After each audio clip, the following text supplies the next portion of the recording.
From the newsroom at news.com.au. This is the latest from the newsroom. It's Monday, the 21st of December. With just over 24 hours left to save Christmas for millions of people in Sydney, New South Wales Premier Gladys Berejiklian has said the drop in cases today is not enough.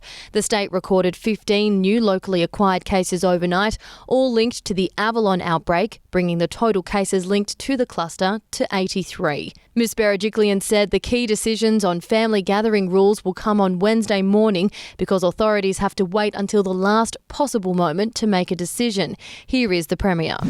I appreciate how frustrating it is, and I'd love to be able to tell everybody today what Christmas might look like in New South Wales or the Northern Beaches, but we're not in a position to do that yet, and I appreciate the community has been extremely patient, but I also appreciate, I think the community understands our position. Staying in New South Wales, Sydney's COVID outbreak has now spread to the city after a person went to their CBD workplace unaware they had contracted the virus. New South Wales Chief Health Officer Dr Kerry Chant revealed the virus had also been unknowingly brought into a CBD workplace. Dr Chant has described attempts to call out carriers as counterproductive, saying the most important thing now is that people come forward and get tested. In other news, the inquiry into Victoria's disastrous hotel quarantine system has released its final report, including one finding that will shock the public. The inquiry has revealed that private security guards were the wrong choice to guard Victoria's returned travellers in the hotel quarantine scheme.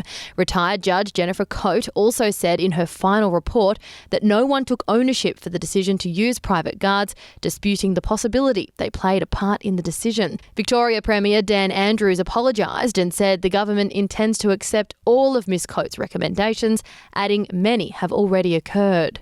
Our commitment and my commitment as the Leader of the Government is to learn those lessons and to make sure that things are as they should be, and that if a problem is found, it is found early rather than being found too late. To entertainment, and the popular MasterChef Australia judge Melissa Leong has announced she and husband Joe Jonas have split after almost 4 years of marriage. Leong made the shock pre-Christmas announcement via her Instagram page, telling fans that the time has come for her and her bar owner husband to part ways.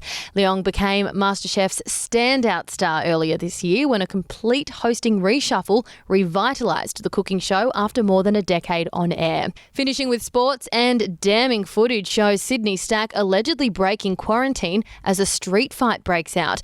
The AFL star Sydney Stack has been charged with breaching strict quarantine rules after he flew into WA from South Australia and failed to self-isolate for 14 days.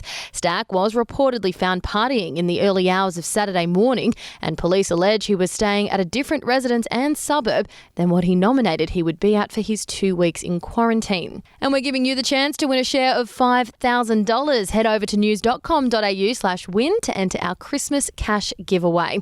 That's it from the newsroom. We'll have another update in the morning.